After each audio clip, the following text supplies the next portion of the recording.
Welcome back to another Weeks of Peaks on the Scare Value podcast. Pete, Yes. why don't you tell everybody what happened when you tried to watch these episodes? Which episodes?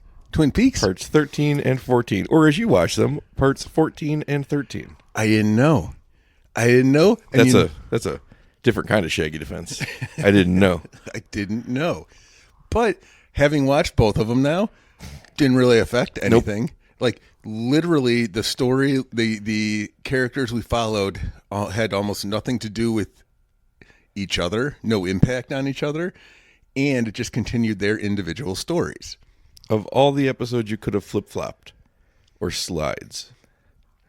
Of all the episodes, They're flip-flops. That's a deep callback. They're called flip-flops. If you have shoes and you put them on your feet and they just got like a little thing that goes over the top of them, that's a flip-flop. That is an over 2-year-old callback. If your shoes flop and flip when you walk, they're flip-flops. Well, if you were going to flip-flop 2 episodes, these are the 2 to do, because I think that they really separated themselves into different storyline strands that didn't affect each other whatsoever. It is. I remember trying to have a conversation with you, and you were flummoxed by whatever. You're like, no, that didn't happen. What Like, do you mean you didn't see that? How did you But not saw see that? this? Wait, did you watch the wrong episode? you went to the internet to try to prove me wrong, and you did. But it turned out I just watched the wrong episodes. Anyway, I watched them. Guess what? They're fucking bonkers. Yep, we're going to start with part 13, unlike you. That's not the way I know it. I only know it from part 14. So you tell me what you saw, and I'll tell you what I saw. We'll do it this way. Well, I don't know why you wouldn't want to start with part 13. It begins with the Mitchum brothers and Dougie and the showgirls dancing into Dougie's office. Hold on. Be kind, rewind. Oh, there's a guy watching a box. The guy watching a box.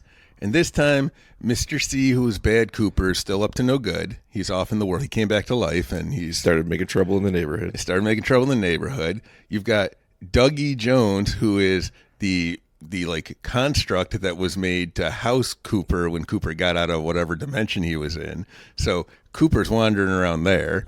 And then you got other people doing other stuff.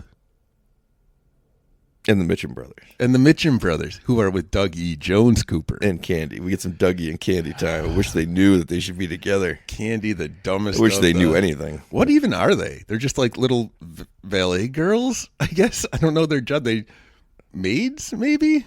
Showgirls.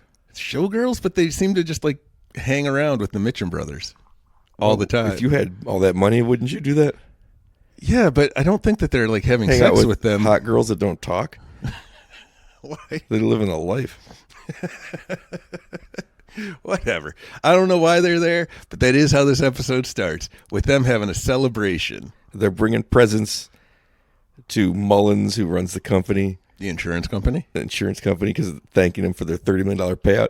If you remember this, you don't remember anything, but they threw in a scene where, as he's talking basically to himself, because Dougie can't speak, when he tells him to go give him the Mitchums the money in the first place, he's like, I know you think $30 million would bankrupt us, but I took insurance out on our insurance, and I'm making money off this deal too. What? I don't know. I didn't understand it either. It was weird. When other people start explaining things that sound too technical, I just kind of like go blank in my head. Tom Sizemore hiding in his office. Tom Sizemore freaking out because he's the bad guy. He's William freaking out. He is. Do you see him mouthing, what? And What? he calls the creepy face guy, whose creepy face is upset. It was an upset creepy face this time. He tells him you got one day to kill Dougie Jones. And I don't think Tom Sizemore was ready to do murdering. He was ready. He goes and gets ready. I know, but I don't think he's ready. Sonny Jim's new gym set gets delivered to an unsuspecting Janie E. along with a new car. She's overcome with happiness because being around Dale Cooper, even in his weird catatonic state, just makes everyone's lives better. It's true. He is a net positive force on the universe. Now, there's something about a jungle gym and Sonny Jim. I haven't figured it out yet. Yeah, I but brought that up last episode. there's something. Yeah, we were trying to figure out how it cut to the opening of a scene where they're talking about your son doesn't have a gym set, and his name's Sonny Jim. Sonny Jim. Yep. I don't know what he said. Son Jim set. I don't know how he did it. I don't know either. That's why they didn't put it in there. No, it's something. There's something there. There's something there, Brian. This is important. Well, this might unravel the whole thing. About to blow up the entire operation. Because now we're in western Montana.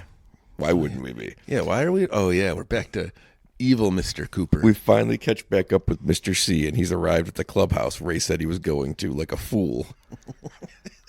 Yep. And he drives in, and there's a whole gang there hanging out with Ray. And Mr. C is like, "Hey, Ray, buddy, I'm here to say hi." And they let him in. Derek Mears plays the top dog in the gang. He played Jason in the Friday the 13th remake and Swamp Thing on the TV show. Oh, no shit. No shit. Okay. They invite Mr. C in, and things get settled the way men settle things, an arm wrestling competition. Goddamn right. If you beat this guy, you take his spot. If you lose, you have to work for him. But you can leave. This is the most democratic and nonviolent way to solve an issue there ever has been devised in the history of man. When I was a kid, I naturally assumed that this was how things were resolved in, the gang lifestyle. Was like, if you take the top spot, you are in charge. That's it. The end. But they're not taking it violently. No. You settled it through something like Pogs or... I mean, I don't know that thumb electing wrestling your leader through the biggest force of brute strength in an arm wrestling competition is the best way to go. I'd probably look for the smartest person. But still, it's a remarkably efficient way of conducting business. Depends on what kind of operation you're trying to run. I'm trying to remove the rubber band part. Trying to remove the rubber band part. What's the rubber part, though? I know you had the broken heart, the funny bone, the... what the hell was the rubber band? I don't remember. Tendon. I don't know. All right, that's going to bother me. Anyway. Mr. C doesn't even want to be their boss. He just wants Ray. And he says it. I just want Ray. I don't want to be boss. But then what does he do? Guess who wins the arm wrestling match? Do you think that evil Mr. C was trying to give the guy a way out because he really didn't want the job? No. Because he's like, let's go back to start again. Like after he pushes it all the way down, it seems like he's like, all right, we can just stop right here because they stare meaningfully into each other's eyes. No. I think you've once again misread a scene. How? Tell me then what happened. They arm wrestle. Mm-hmm. Mr. C is incapable of being injured, or he gets hit in the back of the head on the way down the steps and he doesn't even react to it. He's messing with him. Right. But then at the very end, the last time he does it, he puts his arm all the way down. It's like, it hurts this way. Much nicer here. Yeah, that's what's messing with him. Right. Saying, like, much nicer here. If I'm not in charge and you stay in charge, if we just call this a draw and you give me Ray, I can leave without you dying. No, I don't know how you watch TV. Whatever. I don't know how you consume media. I think you missed a lot of subtext. Mr. C toys with him, and he wins, and then he punches him in the face, caving it in and killing him. That's because he got punched in the back of the head. No, he didn't seem to care about that. Well, he did. It annoyed him. You could tell. The gang hands over Ray. Mr. C shoots Ray in the leg as he tries to run. He asks Ray who... This is where we get to some interesting stuff. He asked Ray who was hired to kill him, and he said the order came through a man he never met named Philip Jeffries. Who's a teapot and also once David Bowie. Mr. C asks why the hit was placed, and he's told he has something inside that they want. That's the Garbin-Bean-Noza. You're never going to get it right. That was close. No, we're getting farther away. It's the gooey stuff. Mr. C asks if Jeffries ever mentioned Major Briggs, and he hadn't. Now, Ray pulls the owl ring out of his pocket and tells Mr. C that he was told to put it on him after he killed him. He couldn't do that, we know, because the woodsman came out and started repairing Mr. C. Yep. And that's how close he came to finally getting this fucking ring on Mr. C's, on Bob's finger. Bob has been avoiding this ring forever. Hey, was the second in charge of the gang, was that Bob, the actor? Bob the actor has been dead since 1995. So no. I didn't say no. Okay, because it looked like Bob the actor. Mr. C makes Ray put the ring on his finger, and then he asks him about the coordinates that Bill Hastings' secretary gave him. It's all starting to tie together. Yep. Well, they're discussing this Richard Horner rise at the clubhouse. Mr. C gets the coordinates and asks where Philip Jeffries is. He says he doesn't know, but the last he heard, he was in a place called the Dutchman. He said, but it's not a real place. And then Mr. C shoots him in the head and says, I know what it is. Why do you say that after shooting him? Seems like the order of operations there was wrong. That's how Mr. C works. Did you notice, and I meant to bring it up a while ago, Mr. C is dark and dirty like the Woodsman. I don't know if he was like that always or just after he got brought back, but if you look at his hands and his face, he's got that weird, like, dirt on him, that whatever they are. Yeah, he does. Maybe he's falling apart. Well, the owl ring disappears from Ray's finger and falls back onto the floor of the Black Lodge. Ray's now lying on the floor, too, and Mike places the ring back on the Formica table once again. Yeah, but now he's like, I got this dead body here. Yeah, they have their own cleanup crew. I don't know. Bodies be popping in there all the time. Dougie Jones popped in there. I got to imagine, right? It's got to be a weird place to hang out. The David Keckner-led police squad has the results of looking into Dougie's fingerprints. He says the prints match an escaped inmate in South Dakota 2 days earlier and that he's a missing FBI agent. They throw the report away because that's ridiculous. And they all have a good laugh. Yeah, so they're like, this can't be. And they all have a good laugh. And it isn't, but it is. Well, also, things seem to be going okay for Dougie Jones. It seems like, again, I think it's like a general aura he puts out, so things are going to kind of go his way. They are going to just laugh and go, it clearly can't be serious. Is General Aura Major Briggs's boss? Yes. General Aura is Major Briggs. Just the head, though. The body has somebody else for a boss. I think that coroner who Albert is hot for. So this copy that Mr. C made in Dougie Jones is such a direct copy. They have identical fingerprints. Yes. All right. It's pretty cool. It's good work by the Lodge. Yeah, fingerprints don't change. Tom Sizemore shows up to ask a detective what poison he can use to kill somebody. There are a large amount of small-time criminal enterprises going on in this world. It's Las Vegas. That I is so assume true. everything I understand about Las Vegas, it's the city of sin. What's funny about all these small-time criminal enterprises is that Dougie's taking them all down without even realizing he's doing it. Dougie doesn't He's a realize anything. Great agent. He's doing all of this good, and he says, what, 7 words maybe total? 7 words. 7 words. It's connected to the creepy face guy because everything's starting to tie together.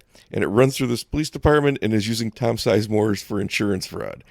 Mm-hmm. I'm not sure how this works. I think it's just all general evil. Like their whole purpose is evil.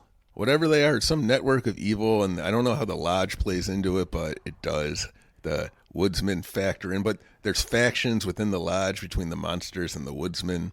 You claim that there's hierarchies and there's hobo woodsmen and woodsmen. I'm saying you got to earn your stripes. You got to earn your flannel coat, and you got to earn your toque.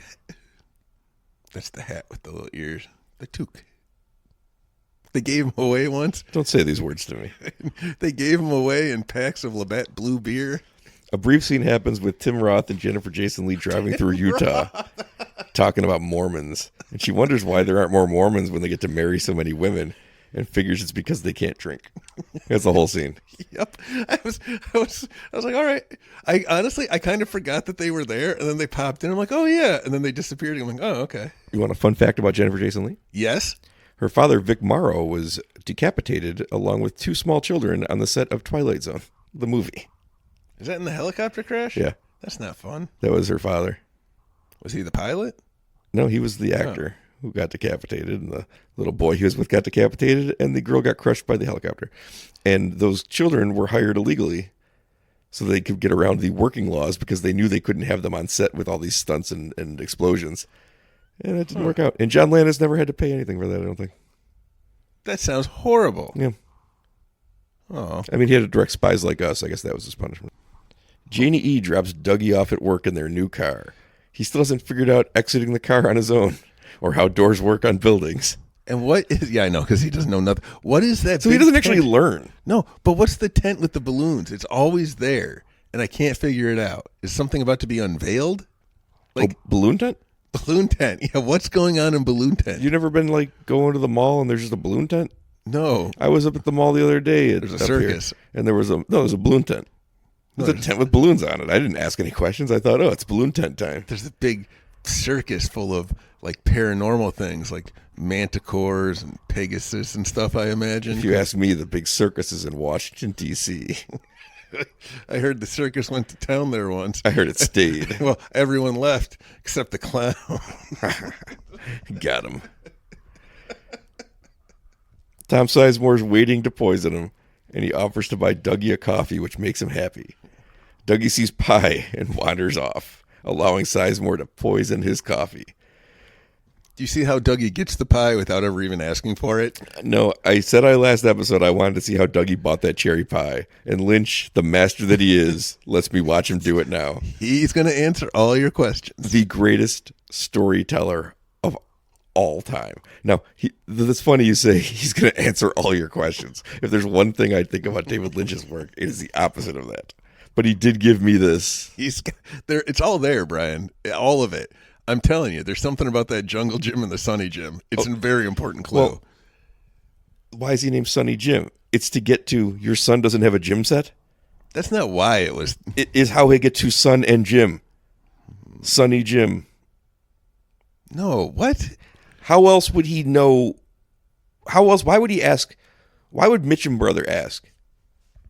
Your son doesn't have a gym set unless he repeated the word Sunny Jim somehow. Yeah, but what's your point? I want to know how he did it. He just said Sunny Jim. But somebody had to say it first for him to say it back. We don't get to see. Maybe after he got done getting boned by his wife, she was like, "Hey, I'm saying this. This is how we made Sunny Jim in the first scene place." Begins with Mitch and Brother saying, "I can't believe your son doesn't have a gym set." Mm-hmm. His son's name is Sunny Jim. Mm-hmm. So he gets the son and Jim part from the name of the child. Because he's not saying your son Jim. He's saying, I can't believe your son doesn't have a gym set. He doesn't know his son's name is Sunny Jim. It's just whatever Dougie just said. Yes. I'm dying to know what he said. I think he just said Sunny Jim.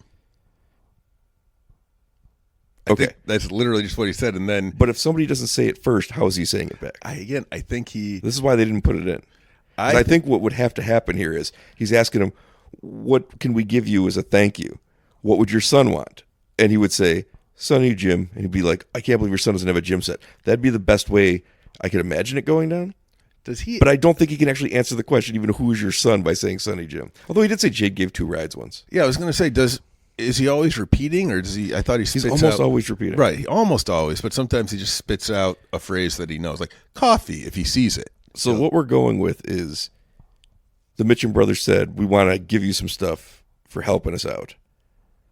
What would your family like? What would your son like? And he went, Sunny Jim. I don't even know that he said any of that. He had to say it because how would he get to gym set? Right. He said Sunny Jim, but I don't even think the Mitchum brothers asked him. They had to ask him. He didn't just sit there and say Sunny Jim. And then they responded with, oh, we'll get him a gym set. Maybe there was a picture of a son at the bar or something. You saw the scene. There was no picture of a son. There might have been in the background that I didn't see. They had to ask him what he wanted to get. It had to be. I just wish you to put it in there. Whatever. Maybe I'll put it in next episode like the pie thing. Hey, they don't, because I watched that episode first. Or maybe they did. I wasn't paying attention for it. Also true. Dougie heads back to the table and is distracted by the dandruff on Sizemore's clothing. He puts his hands on it, and Sizemore tries to tell him to drink his coffee. Since Dougie can only repeat the last words he hears, he replies, your coffee. See, he does repeat it most of the time. Right. No, it wasn't just dandruff. It was, he saw the stuff like that helped him win the lottery. Not the lottery, the jackpots. The lodge. Yes, he was getting messages from the lodge. It makes Sizemore break down and cry. Sizemore was really good in this. He apologizes and dumps the coffee out. There's another person who didn't survive since this thing came out. He's dead too. Oh, I don't know. He wasn't a great guy. Dougie takes Sizemore's coffee, blissfully unaware of how close he just came to death, and the waitress brings him his pie. Everything's coming up Dougie. Sizemore, he's not a good person? They got to teach me how to Dougie.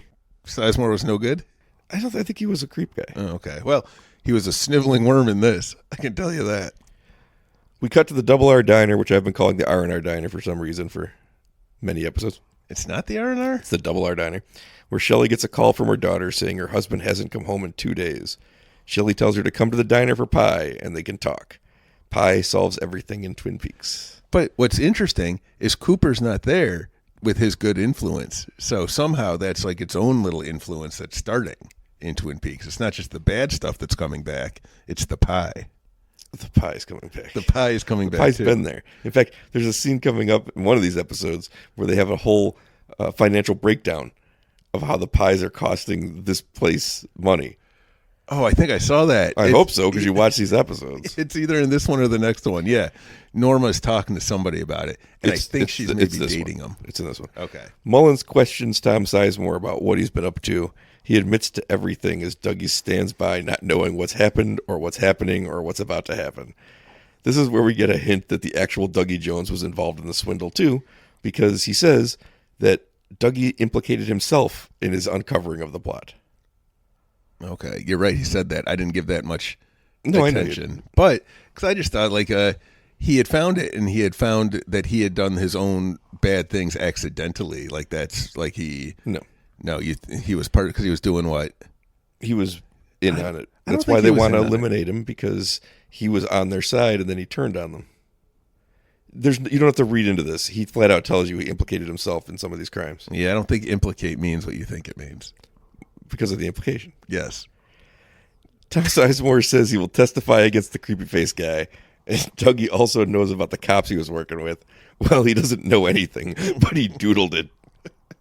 That's right. He had a whole page of doodles that were interpreted by Mullins. My favorite character, Bobby Briggs, stops in for dinner at the Double R Diner. It's just R&R. I like it better because the R&R Railroad. That's why I'm saying it. And we finally see Big Ed. He's sitting with Norma as he always is, or always was. They invite Bobby to sit with them while he eats. Norma gets a visit from her boyfriend, and Ed and Bobby excuse themselves. He's there to talk to Norma about her franchises because he also works for some board that invests in her business. She's literally fucking where she eats. Yeah, right, they were. He was a creepy weirdo. I didn't like him. 3 of the 5 are now turning a profit. One of the ones that isn't is the one in Twin Peaks because she isn't charging enough for pie. Norma says she's heard that the pie at the other locations isn't as good, and he says, well, they're using different ingredients. They're using your recipe, but they're using different ingredients. And they want her to change the name of this diner to match the franchise to be Norma's Double R Diner.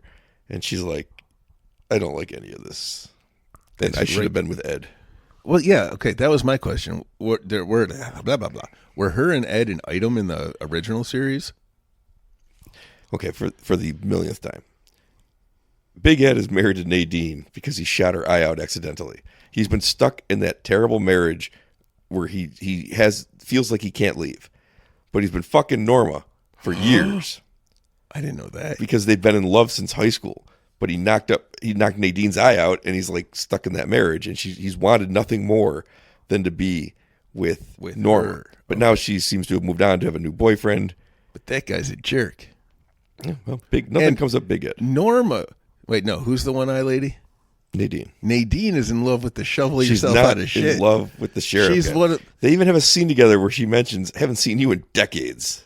She's in love with him. In fact, it's the next scene. Nadine has her gold-plated shovel proudly displayed in the window of her silent drape runner business. Jacoby sees it and stops by. That's about the end of that. There's no romantic interlude. It's there. But she's so crazy and he's so crazy. It's going to take a while to come to fruition. Crazy. Everyone in this town is crazy. Yeah, but they're like on some kind of bell curve end of the spectrum. Sarah Palmer sits in her living room watching an old boxing match on a loop, drinking and smoking and looking unwell. That's all she's done. That's all I've seen her do. Well, you're going to see her do more. Sit there and drink. She's crazy now. We then return to Audrey and Charlie. Yeah, what is going on here? I can't make hides or heads of it. As I said before, we are just going to simply recap the Audrey scenes until we get to their finish, because there's nothing I can do about them as they're happening. You're going to put a hat on a hat here? Audrey says she feels like she's somewhere else. Like she's somewhere else and she's somebody else. She said, I'm not sure who I am, but I'm not me. She asks what she's supposed to do, and Charlie reminds her of the plot of her story. She's supposed to go to the roadhouse and find Billy. She asks where it is and how far away it is, and Charlie says he's going to take her and asks if she's going to stop playing games or if he has to end her story too. At which point she says the title of the episode, the secret title of the episode. What story is that, Charlie? That's what we're all wondering, Audrey. We're all wondering why this got very meta. Yeah, because he's acting like he's the writer of Twin Peaks. And she doesn't know what her motivation is. She doesn't know what her plot is. She doesn't know what her character's supposed to be doing. She hasn't been given her lines or anything. And we don't know who Billy is. No, But Billy's been brought up, I feel like, by lots of different people at this point. Yes. At the Roadhouse, they introduce James Hurley to the stage. James Hurley is Big Ed's nephew. It's Big Ed Hurley. He unbelievably sings the song that he and Donna and Maddie, the doppelganger, identical cousin of Laura Palmer in the original series, made up and sang on like their living room floor. This is in a series of almost nonstop weird things. This is the weirdest fucking thing. Why? Because they're singing over the tape recording of the original thing. He doesn't sound like that anymore. This is just the tape of the original recording. And he's just up there playing it. It's very strange. But Pete, it's not even the strangest thing that's going to happen in these Roadhouse scenes coming up. Okay. But this show, when I was watching it as it aired in 2017, there came a point where I thought, I hope they do James Hurley singing that fucking weird song. Because it's such a like iconic moment of the original show, how weird the song is and how kind of weird and lame the whole thing is, that it kind of becomes endearing over time because it's so silly. Then they put him up there and my mind just like leaked out of my brain. Like, what the fuck is happening? They're just playing the recording from 25 years ago and he's up there pretending to sing it. It's so weird. You know, it's funny. I didn't know any of that, so this scene was really lost on me. I'm like, well, this is just a boring song that is happening, because sometimes the songs are boring at the ends of episodes. But I also just kind of accepted it as this seems to be a really weird place that has weird acts come up. Like, there's no... Well, this is the weirdest one yet. So far, yes, this is definitely the weirdest act. But Nine Inch Nails was up there shouting about something. She's gone away. Is that what he was screaming about? Yep. This was probably where I started to really think, between this scene and the Audrey scene, these are things where I really started to think about what the show was and whether or not the Twin Peaks we were watching in 1992 was just some TV show for these people even. Okay, yeah, that could make sense, because we're now taken out of the, like, we're given Audrey without lines. I don't think that's where this ends up. Okay. But the it is where I started thinking mm-hmm. about James Hurley singing the James Hurley song from the TV show. Dale Cooper's reacting to a theme from the TV show that he could never have heard as Dougie Jones. Audrey is in a weird space where she's doesn't understand anything that's going on, and then she starts voicing how she doesn't understand anything that's going on, as if she's trapped in the wrong place, in the wrong story, in the wrong person. And Billy is a key to some of that. Well, so far they're also separate. Charlie and Audrey have not interacted with anyone else in Twin Peaks or South Dakota. But they are trying Las to get Vegas. to the Roadhouse. So we know they're somewhere in that area. But maybe you just need to be written into it still. I don't know. This is where that whole thing started opening up, and then the next episode we'll get to the Monica Bellucci dream. I already watched that. I know. You watched it first. I know. We don't roll the credits over the performance, though, because how could you cut off a James Hurley performance of that fucking weird song? Instead, we cut to Big Ed sitting at his gas station, staring out at nothing, eating Double R Diner leftovers. Then the credits roll. He had to wait 13 episodes for him to come in, but they really made you feel sorry for Big Ed again. Oh, I thought it was an advertisement for, like, food. For the Double R Diner. or whatever he was eating. Leftovers from the Double R Diner. Yeah. This poor guy has been in love with Norma for his whole life. Well, I figured that out. That's what I got. Good for you. I didn't know that, though. I knew that they might have been dating or something. I didn't realize there was a whole background. You may remember him from the movie Dune. Which one? The David Lynch one, surprisingly. You may remember him and Nadine from The People Under the Stairs. I don't remember that. You know what? They are the people that own the house. I haven't seen that movie in forever. It's pretty cool. They cast the same couple to be the crazy, fucking racist, weird assholes that okay. own the house. We're going to have to watch that one of these days. We will. It's an AJ Langer banger. That's right. And a Big Ed and Nadine showcase. They're evil. Yes. And it's got the Fool. And he's in a gimp costume at some point. Big Ed, not Big Ed, but in People Under the Stairs. He's all leathered up. I don't remember any of this. All right. That'll be fun. Remember the guy that lived in the wall? Nope.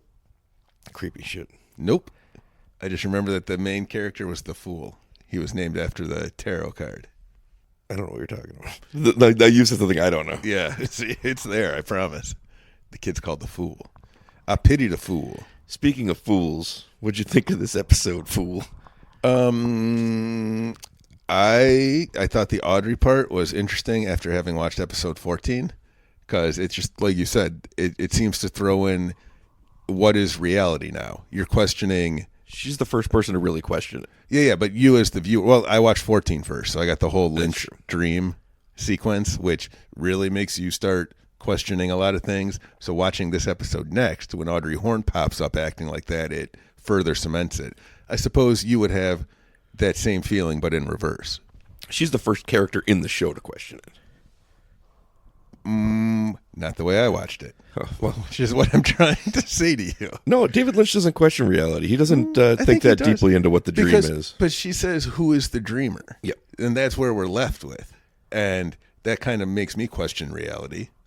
Yeah, I wish this is a time where maybe watching in order would have helped, because this Audrey thing was completely out of left field, where then when you start getting into some high concepts about it, it makes more sense because she just pulled that rug out. But Even the James Hurley thing is like one of those things where why is he Lost on singing me. a song that exists in the show? Like, that isn't a thing that ever was released. That wasn't a thing. But he made it too, right? As a kid with Laura when Palmer? he was a teenager, no, she was dead. Oh. Her identical cousin Maddie. Yeah, so that's why. He's just a weirdo. 25 years later, he's like, I want to play my weirdo song again. Why would he get up there and play it? Why would he have backup singers that knew the lyrics? Why would they have the music ready How to go? do you know this isn't what he's been doing for 25 years? He's got this act and he goes around the Twin Peaks area and he plays it at all the little bars. I guess there's only one. Well, we're getting no answers, but some intriguing questions. Don't worry. Lynch always answers things. Yeah, he showed me what happened with that pie. It's coming back around. So episode 14 starts. Part 14, We Are Like the Dreamer. And it starts with the theme song. It did start with the theme song. It probably started with a recap if you didn't skip it. No, it doesn't have a recap. Oh, good, because how would you? Yeah. Oh, guys watching a box. Guys watching the box. Ours start with a recap. Did I tell you what some younger person thought Be Kind Rewind meant? I bet they thought it meant be kind and go back to be kind again. Well, it means, I think you're close. It means you've done something. Look at me while I finish. You've done something or said something that perhaps you need to Take it back. take it back and be kind. Yep. I like that better. Well, that's kind of what you're doing with the cassette tape or a VHS tape, right? You're being kind by rewinding it for the next person. No, you're doing that to avoid the fee. But they tried to trick you and say, well, if you just be kind, we won't make you pay this fee. You know why they wanted you to rewind it, don't you? Because back in the 80s and 90s, the VCR had a decent chance of eating the tape, and then you're paying hundreds of dollars because it took until like the mid 90s for that shit to get cheap. That was crazy. It was like $100 to buy a VHS tape from You Blockbuster. fucking rewind that shit in 1985, you are risking hundreds of dollars that your machine eats that tape. Luckily, I never had that happen. That I would have didn't been either. terrifying. All right. Anyway, we did the guys watching a box. Guys watching a box. Cole calls the Twin Peaks police station and speaks to Sheriff Truman. Not the Sheriff Truman he knows, but he just doesn't seem to care that it's not the Sheriff Truman he knows at all. Sheriff Truman tells him they found the missing pages from Laura's diary that indicates that there are two Coopers. Albert tells Tammy about the original Blue Rose case in 1975. It tells the story of two officers who found two women, one who's been shot and one who's holding the gun. Lois Duffy was shot, and her last words were, "I am like the Blue Rose." Then she disappeared, and then they noticed the woman holding the gun was Lois Duffy. It's a fucking good story. It is. And that's the first X-File. Those officers were Gordon Cole And a teapot. and Philip Jeffries. You keep telling me he's going to be a teapot. I'm waiting. It's a giant teapot. David Bowie turns into a teapot. A giant teapot. I hope you don't think he's going to be sitting on I thought he was going to be sitting on like a little table or huge something. giant teapot. Ooh. Tammy brings the word tulpa into the conversation. Dougie Jones was the tulpa that was created by Mr. C. And I said before, he might not be the only one. Yeah, you said that. I did. Which means there's probably more running around. More Coopers. Now, I didn't say that. I didn't say there was another tulpa of Dougie or Dale Cooper. I said he might not be the only tulpa running around. yeah. But a tulpa is another word for Dale Cooper. No, it's a word for the manufactured thing that he was put into. Fake Persian. So Agree to disagree. what I'm saying is someone else that we're watching in the show may also be a tulpa. And I bet who just popped in your head, it's not who you think. Who did I think? I think you were going to think it was Audrey because she's stuck in her No. own island. No. I was thinking it might be Lynch. David Lynch. Ooh. Well, Cole enters. Hey, going back, a blue rose doesn't... Be kind and rewinding. Be kind, rewind. Okay, go back and say it nicer. You're very handsome today, Brian. Ooh. And I've had a thought. Another thing that doesn't exist in nature is blue raspberry. But I see that drink and that flavor everywhere. So I wonder if blue rose has something to do with blue raspberry.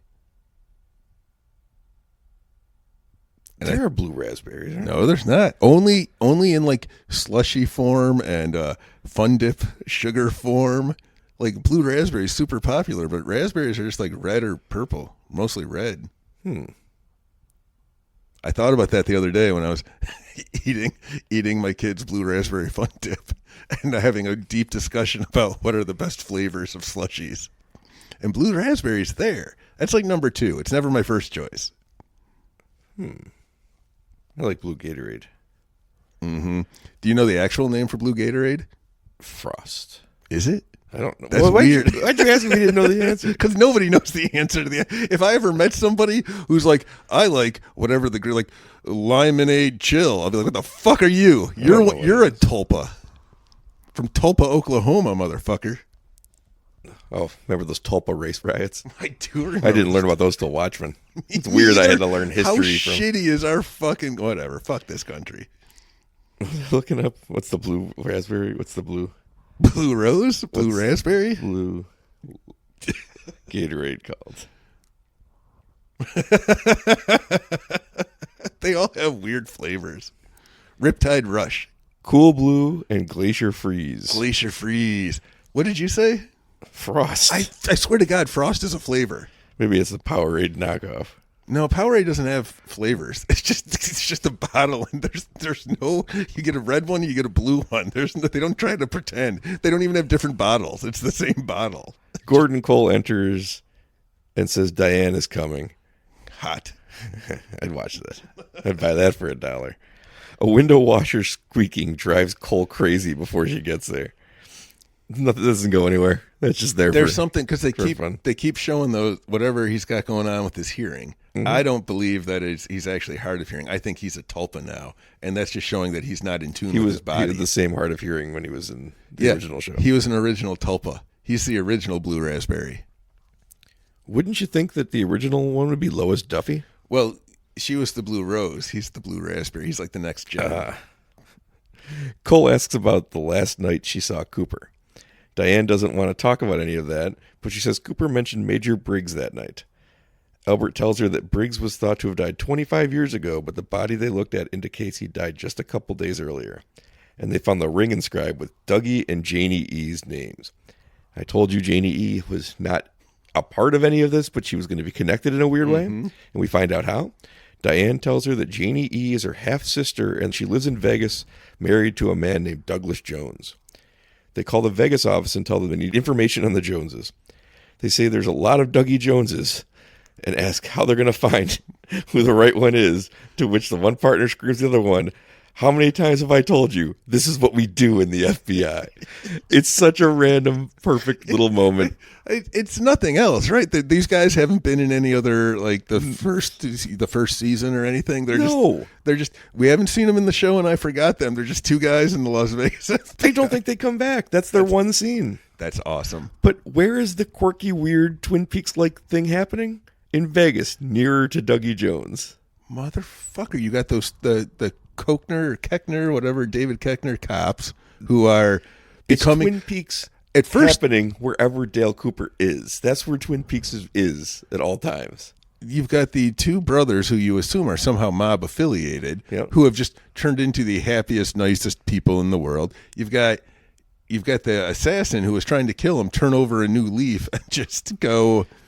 All of Vegas has been Twin Peaksified by the presence of Dougie Jones since episode 3. Well, once the Cooper persona took over the since episode whatever 3. Dougie Jones. Okay, that was episode 3. Everything Holy we shit, know- that was a long time ago. Everything we know about Vegas and these people from before that, it was much darker, much worse. Yeah, it seemed like the creepy face guy was like a bigger influence on everything, like unopposed, unchecked. His evil was spreading. He's changing everything for the better. Meanwhile, in South Dakota, everything's getting worse because Bob's around. Yeah. Well, I call him Mr. C. This goes back to my perspective thing. Who's powering these places? Laura Palmer is the main character of Fire Walk With Me, which is why the town is so inherently different than it is when we watch Dale Cooper be the center of the town. Now nobody's the center of the town, so it kind of just limps along. But in Vegas, we're seeing things bend towards the way that Twin Peaks was. And with Bob in charge in South Dakota, we're seeing South Dakota getting darker and darker. Although he's not in South Dakota anymore. No, we don't know where he is anymore. Well, we know he's at the clubhouse. We don't know where that is, though. And now he's heading to the Dutchman. Wherever that is. He knows. He knows. We don't. He knows. Then Cole tells us he had another Monica Bellucci dream, which I've always been fascinated by right from the start because it's just Monica Bellucci playing Monica Bellucci. Which implies that in whatever the Twin Peaks universe is, Monica Bellucci, the actress, exists there. I don't believe that's what it implies. No, because how else would you know who Monica Bellucci is? Because he dreams about her repeatedly. But they know, but she's a famous person. I don't know that has to be true. I think it has to be. I don't think that has to be true. Why? Because I think he could be dreaming into a different reality. One where Monica Bellucci is real and there's a real David Lynch art exhibit behind him. But would he know then that Monica Bellucci is famous in this dream? Maybe. Maybe he just knows she's Monica Bellucci because he repeatedly dreams about her. But he's not dreaming about... He's dreaming about somebody named Monica Bellucci. He doesn't know. No, he's dreaming about Monica Bellucci, the actress in our reality. Right. But he doesn't know that she's necessarily a famous actress because she doesn't I don't exist. know that it matters. I don't know that it matters whatsoever. I think she exists. Maybe she's the Tulpa because you said there's another one. Well, she's not coming back, so it's probably not going to be her. But what I'm saying is when she gestures behind him, looks behind him, and he looks back, somebody looked up when they shot that and what was behind him. What was behind him was a David Lynch art exhibit. And it happens after she says, "We are like the dreamer who dreams and lives inside the dream, but who is the dreamer?" Then she looks behind him and he looks back and sees his own work, but not Gordon Cole's own work, David Lynch's own work in a world where Monica Bellucci is Monica Bellucci. But that's all the real world. That's what I'm saying. I mean, like our world, like they were filming it. I'm saying Gordon Cole is dreaming in a black and white scene, which is not how they do anything else, to the actual Monica Bellucci on an actual street corner in France in front of an actual David Lynch art exhibit. Okay, I can follow that, but when she says we are like the dreamer living in the dream, okay. We're like the dreamer who dreams and then lives inside the dream. But then who is the dreamer? Who's the dreamer, she asks. But they're not the dreamers then. We live inside a dream is something that Philip Jeffries said in his brief appearance in Fire Walk With Me. Okay. It's going to come back. All right, we are the dreamers. We live inside a dream. We live inside a dream. Okay. My thing on this is that I've said before, Dale Cooper and Laura Palmer have shared dreams, but I'm not convinced they're sharing them from the same reality. I've brought this up before. Yeah, all of this is that somebody's dreaming themselves being Dale Cooper in a world where Laura Palmer is, or the other way around, Laura Palmer could be dreaming from a Twin Peaks reality into a different reality where there's a Dale Cooper who doesn't act like Dale Cooper in the Red Room. Is it two separate dreams? Like, is it two separate people? Cooper and Palmer are both in different realities, and they're meeting in this dream. Sure. Okay. So they are two possible real people. Who? Gordon Cole and Monica Bellucci? Well, Cooper and Laura Palmer. Or Gordon Cole and Monica Bellucci? Why would they're the same people? No, they could be not the same people. I'm saying that they're two real people in different planes of existence. So everyone's from a different plane of existence? We have a Monica Bellucci here. Yes. We don't have a Gordon Cole. Okay. We have a David Lynch, and a real Monica Bellucci could meet with a real David Lynch and have a conversation with him. She can't meet with Gordon Cole. So when she tells Gordon Cole, who's played by David Lynch, in front of a David Lynch art exhibit, that we're like a dreamer who lives inside a dream, is Gordon Cole the dream of David Lynch that he's living inside of in Twin Peaks, the thing he created? This is making my brain hurt because that means that Cole is just a dream. But I can't. I've said this 1,000 times to you. Stop saying dream in a dismissive way. Say it like Wizard of Oz. She dreams she went to Oz, but Oz is a real place. It's just how she gets to Oz. So Twin Peaks is a real place, as real as our reality, no less real. Right. Dreaming is how you can get there. What happens when you wake up? It's a great question that I think might be something that comes up during this show, not this episode. So no one woke up 25 years ago? Oh, time moves differently in a dream. We learned that from Inception. But Gordon Cole does exist in our reality, in a TV show. Well, that could be another way that you can enter a dream. Okay. Well, I'm okay with this. I can't come up with anything definitive because they've thrown at this point in the show anything reality is no longer objective. Dougie Jones is reacting to themes, scores he couldn't hear. Yep. Monica Bellucci is not playing a character like every other actor in this show is. She's playing Monica Bellucci. And it's questionable if she exists in their universe or not. I don't know that it's questionable. Have we seen any other real person existing in the universe? Yeah, that music. The music exists, so... And I've told you before, there's something fucking weird about the Roadhouse. Yeah. And well, any of the... Especially since the last person that took the stage in the Roadhouse wasn't a real person. It was James Hurley playing the song from Twin Peaks. Things are cracked. I think that there's a reality and a fake reality that are now merging together in this world of Twin Peaks, and there's a definite reason for it that I can't talk about yet. Okay. All right. Because, yeah, there's a lot of stuff going on. The whole Billy thing. Yes, the whole Billy thing is the key to my understanding of what these different things are. There's a lot. There's a section of people that are looking for Billy, and there's a section of people that wouldn't even know who the fuck Billy is. Mm-hmm. And there's a reason for that. Mm-hmm. There's a lot going on. Reality is now in flux. These 2 episodes start questioning a lot of things about reality. And when I see David Lynch dream himself to be having a conversation with an actual real life person, which is not anything that happens in Twin Peaks. There's never a time in the original show or Fire Walk with Me or in Twin Peaks, except for the Roadhouse, which is its own weird little spot at this point, where somebody walks in and it's like, hey, this real person just showed up. That's never happened. So this weird Monica Bellucci dream, and especially the fact that it happens in a dream and not like on the show. You know, the show is Wally Brando showed up. Ah, fuck, I forgot about Wally Brando. The dream is Monica Bellucci.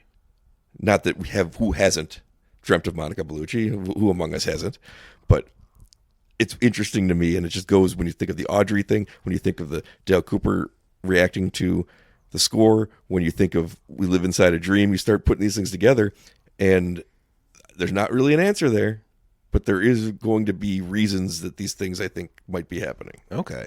But reality's in flux, or at least in question. Reality is 100% in flux, and we won't find out why until episode 17. Something else, or something else I just thought of, but it left, where it was another example of that, something from the real world bleeding over. But anyway, let's keep going. What's next? Back at the Twin Peaks Sheriff Department, they finally arrest Chad. Ah, fucking Chad. I was so happy. It was brief yet satisfying. It was so satisfying. They tricked him and said, have some sandwiches. Fuck you, you're going to jail, you thieving son of a bitch. That's how they'd get me, too. Someone offered a sandwich. Are there sandwiches in there? I guess there's when they need to catch animals for like identifying and tracking and whatever the scientists do with animals.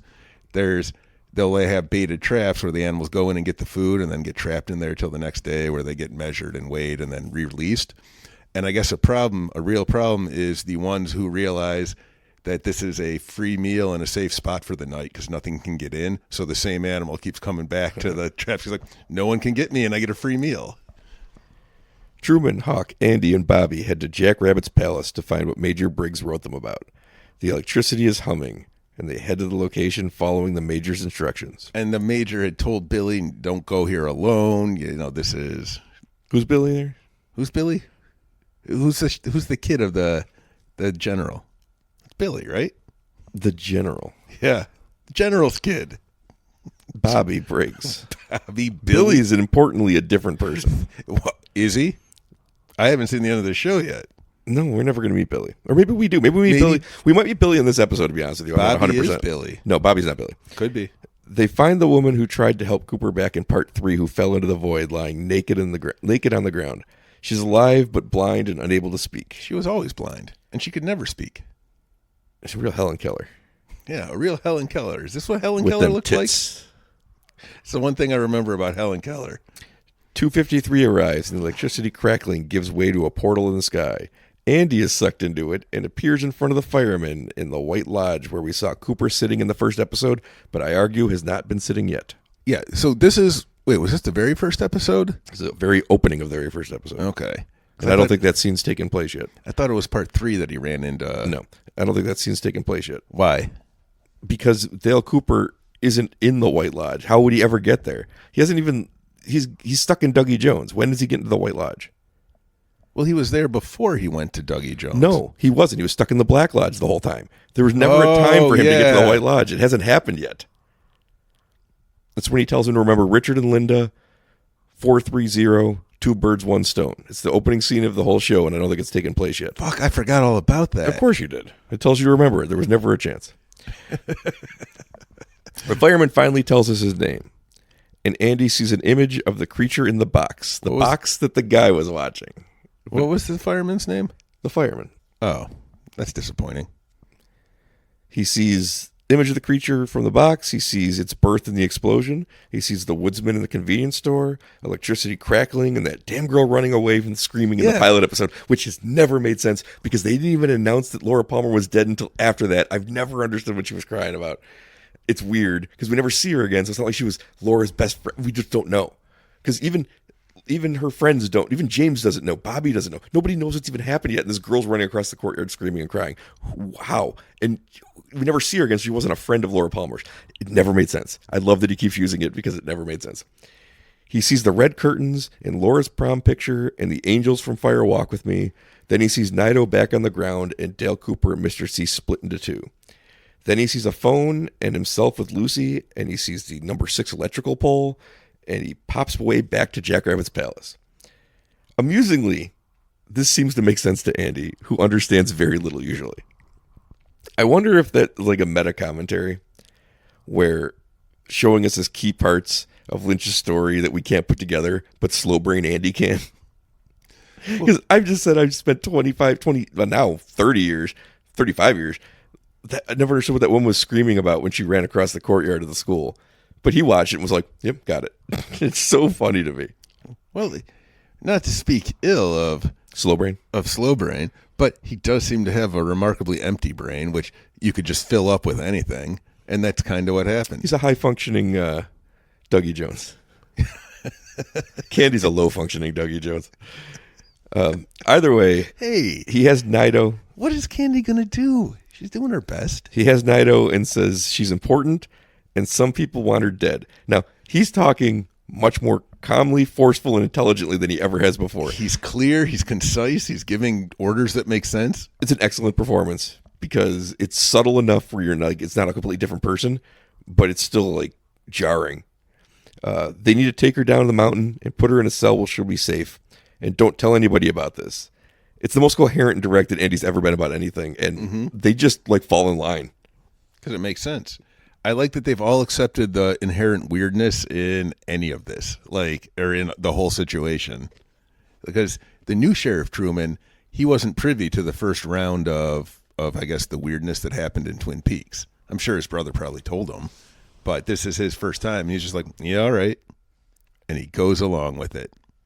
Andy locks Nido in a cell. Chad yells at him. And a weird guy with a messed up face repeats things he hears like Dougie, but not at all like Dougie, so it's weird they gave it to a second character. And he's got whatever, weird zombie illness that one kid had or lady had in the car. Yeah. He actually repeats it more than Dougie does. I think it's just meant to drive Chad crazy. But then later in the episode, maybe it's meant to be something else. I don't think so, but it's possible. We'll get to it. James talks with Freddy and his big green hand. Oh, yeah. This was completely out of left field. It's like a glove, like a miniature Hulk hand that can't be taken off, and it's a part of him. And Freddy tells a story about how he got it. About 6 months ago, he got sucked into a portal, and he met the fireman. and he told them to find a green gardening glove at the hardware store, and it will give him immense power. Then go to Twin Peaks, and you will fulfill your destiny. It's the most random thing that I think becomes, well, I know narratively it becomes important to what's going to happen, but I think there's a really also important reason it's so random and weird and kind of silly. Yes, I think there's a very important reason for that when we get to episode 17. I thought that whoever his partner was that he was telling the story to was going to kill him. Like he was a bad, because there was something. James? Yeah. Was The that guy his name? singing the song? That was James? Yes. Okay. I thought he was going to kill him. He was very menacing. James is a good guy. It didn't seem so when I first met him. Listening to Billy. Or not Billy. What's this kid's name? Hulk Love? What's Hulkhand's name? Stop staring at Why me. do you think everyone's Billy? It's Freddie. I'm trying to find Billy. Why is Billy, Bobby, Freddie, why are they all so close? What's Well, with all these E's? Dougie, Janie? We might have already found Billy. We'll get to that in a second. Sarah Palmer heads to a bar that isn't the Roadhouse, and a guy tries to talk to her, but she doesn't want anything to do with him. He gets aggressive, and she removes her face to show that she's got some kind of monster in there. She had a nothing inside her at first. Then she bites his throat and kills him, but reacts like she has no idea what happened. See, I think she did know. I don't think she did. I 100% think And I'll she tell you did. why I think she didn't know, because you go back to the scene in the grocery store where she's not talking to herself. Someone's talking to her and telling her, Sarah, get out of here. Sarah, calm down. Sarah, you got to go. It's not her telling that to herself. It's whatever's inside of her controlling her, telling her. So I think it's very clear she doesn't know. The same way that Leland Palmer didn't know. I think she would know, though, because she's had that frog moth in her for her whole life. At the Roadhouse, more characters we aren't following talk about plot lines we haven't watched with characters' names we don't know. Then one asks the other if she's seen Billy. She says, I heard you were the last one to see him. Billy was all bloody and barged into their kitchen and then ran off. The girl says Billy and her mom had a thing going on because this is Tina's daughter. Whoever Tina is. Tina's the one that Audrey Horne hates. Yeah, but we don't know who she is. No, it's the one that Charlie calls and Yes. won't ever tell anybody, won't tell Audrey what Tina had to say. Is Billy the drunk in the cell? Huh. I'm saying huh a lot because you're putting a lot of posers to me. This is the first time I thought of that. I don't think it is. It's the first time I thought of it because the way he's described, his face was all cut up and he's bleeding bloody, everywhere. And then now it would make sense that he'd end up in jail and he'd be bleeding. But I don't think that can be Billy. And I can't tell you why until later. But it's the first time I thought, that kind of fits a description I just got of Billy. And he's in jail and no one would see him for, like he would be missing because he's in jail. Yes.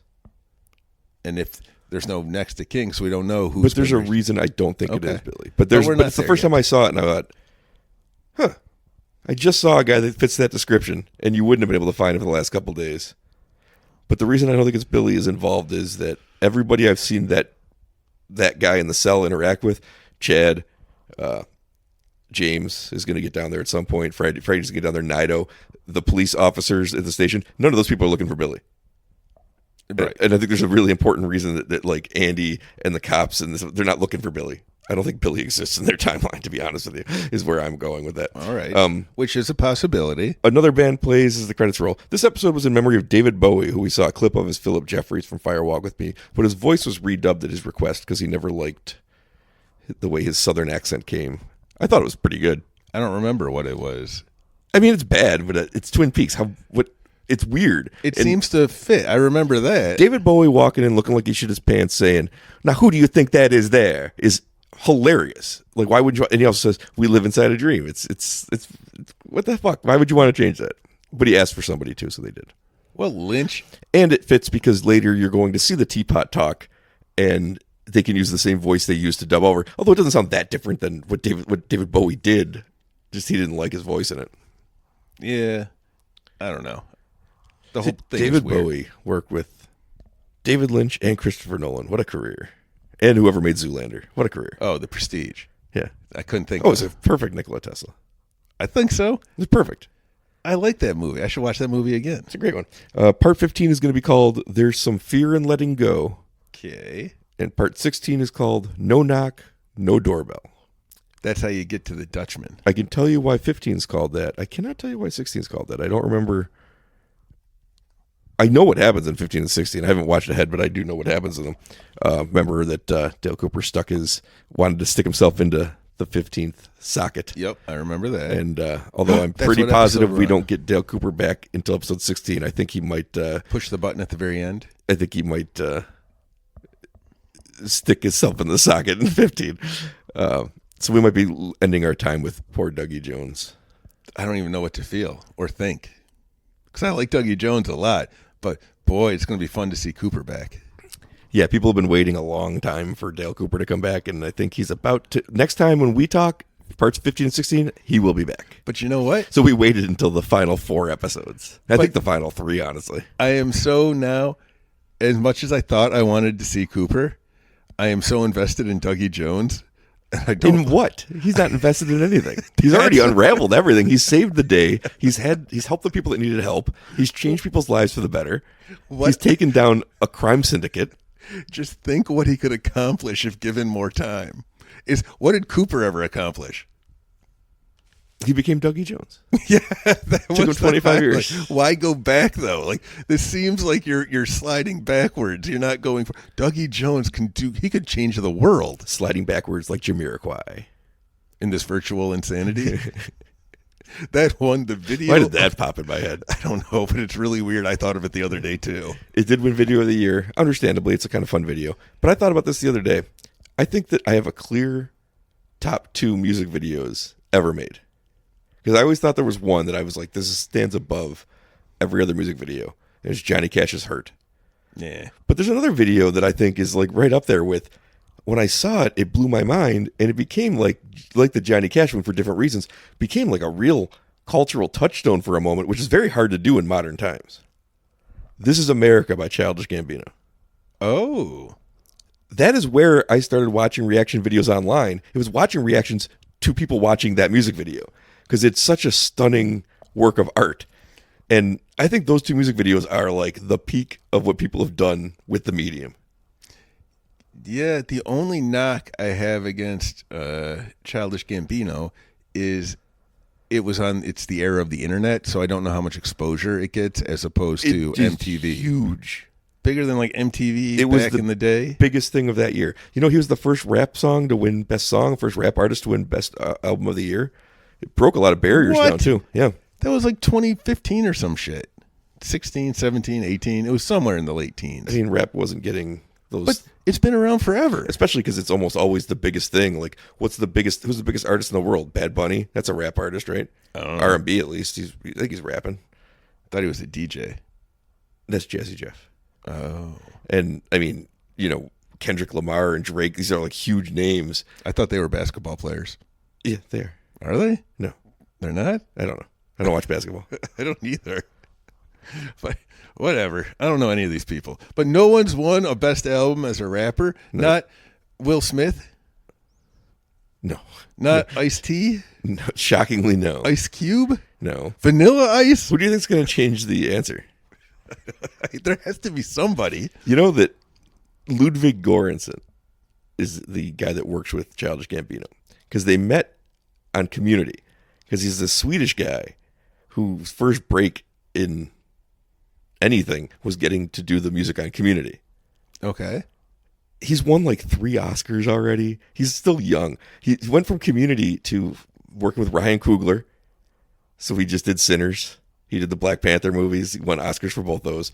He also, Christopher Nolan took him from him too, because I saw an interview with Nolan and Coogler, and he's like, Coogler's like, we share a composer now, and Nolan's like, I stole your composer. He's like, well, we share him, but he does. He won for Oppenheimer. He's doing the Odyssey. Like, this guy, and then he goes out there and co-writes This Is America, produces that album, wins all those Grammys. This guy's like the guy now. It's just so funny. How'd he start? He's met him on Community. And then he went to work with Childish Gambino. That shit broke out. Then Ryan Coogler's like, I'm going to make some of the best movies of this era. Come do those. And then Christopher Nolan's like, come do these too. And now he's just this massive thing. It's just so funny. Every year he wins. It's so funny. Okay. But he was the guy doing the Community music. Okay. He was doing the score. So Community. Everyone starts somewhere. Let me just point this out. Community was scored by Ludwig Göransson, the most decorated modern composer of our time. And most of those early episodes, were directed by the Russo brothers, who made the fucking Avengers movies. What was going on Community? Were the Russo brothers also in Arrested Development? I don't know. Okay, but I know they were in Community for sure. It's so... How did they find these talented of people to make these things? I'm not saying the Russo brothers are talented, but you know what? Ludwig Göransson is way kicking above the pay grade. For TV, yes, the Russo brothers are talented. I think when you have good shows like that, you bring quality people. You're just flocked to it because you're like, this is interesting. It's just that Ludwig Göransson thing blows my mind. How did they find him? You know a lot about scores for somebody who doesn't know about music or claims to anyway. Well, I only know the Ludwig Göransson stuff because I find him fascinating. Because you have this guy from the Netherlands who comes over to do this weird TV show. And they don't have music in the Netherlands. They just have tulips. But he's doing the score for Sinners and Black Panther and writing some of those songs with Childish Gambino. Like, this is the whitest guy in the world. I want to point that out again. Oh, okay. This is the whitest guy named Ludwig Göransson. He's just a long-haired Icelandic weird-looking guy. Not weird-looking, like Icelandic-looking guy. And he's out there doing Sinners. This is America. It's crazy to me. But then he's also like, I'm going to score Oppenheimer and win an Oscar. The guy's like the most talented person, has to be the most talented person in the world. Although that's also Donald Glover. Guy can act, he can sing, he can write. But he didn't win no Oscars for Oppenheimer. Direct. He wasn't in Oppenheimer. There was no black people in 1945. I don't believe they were legal. I think that movie does not pass the Minority Report. No. And I know it doesn't pass the nudity report. Oh, it does. Florence Pugh gets naked. Oh, that's exciting. The movie you wouldn't go watch. It happens in the first half hour, I think, too. So, holy cow! But man, is there a butt shot? Do we get a Killian butt shot? You know who we get? We get Matthew Modine walking down a hallway, and I love to watch him go. You mean Stranger Things' own Matthew Modine? The number of people that are in that movie is crazy. Hollywood good boy Jack Quaid is in that movie. I like that. David Desmelchin's in that movie. I like that. Matthew Modine's in that movie. Josh Hartnett's in that movie. Hey, I like that. And Robert Downey Jr.'s there. Won an Oscar. Emily Blunt, Florence Pugh, the Affleck brother who was the sex pest. Casey Affleck. That's the one. Rami Malek. What I love about this is Rami Malek's in like one scene. I've never seen him in anything. Oscar winner Rami Malek, one scene. Oscar winner Casey Affleck, like one scene. Like two scenes, but one scene split up into two different parts. But they're barely in this movie, but they all want to work with Nolan so bad that you just get these incredible actors to do tiny parts. That's what I'm saying. But both of them, you kind of needed somebody with that kind of, to show up and be like, I can handle this scene out of nowhere and be like the guy in it. Okay. I just had some other thought. Kenneth Branagh's in that movie? I thought Ken Barnes killed him. This was shot beforehand. Oh, okay. Shot before he was shot. Before he was sacrificed. All right. So we got parts 15 and 16 next week as a regular episode, and then we'll do watch along for part 17. I'm going to watch 17, 15, I wouldn't 18, watch these out of order. 17, 15, 18, 16. You got to do yourself a real favor and not watch these next four out of order. Okay.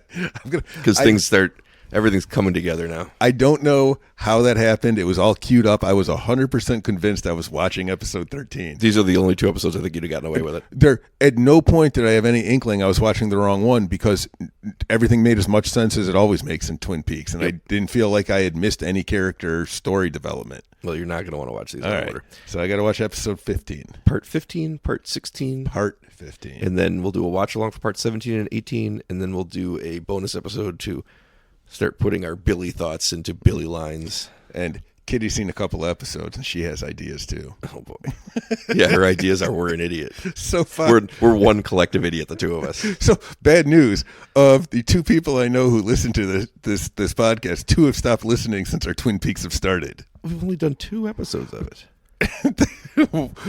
Kitty has refused to listen to any of them. That's fine. And Mark said he listened to the first one. When did he say that? Because the second one came out from where we're sitting here like 5 days ago. I talked to him yesterday. All right. He's still got time. So, the critics are harsh. Do you know why they won't listen, Pete? Because it's genius? Because of what you haven't gotten to yet this episode. Where Bill Pullman is? That's why people don't want to listen. No.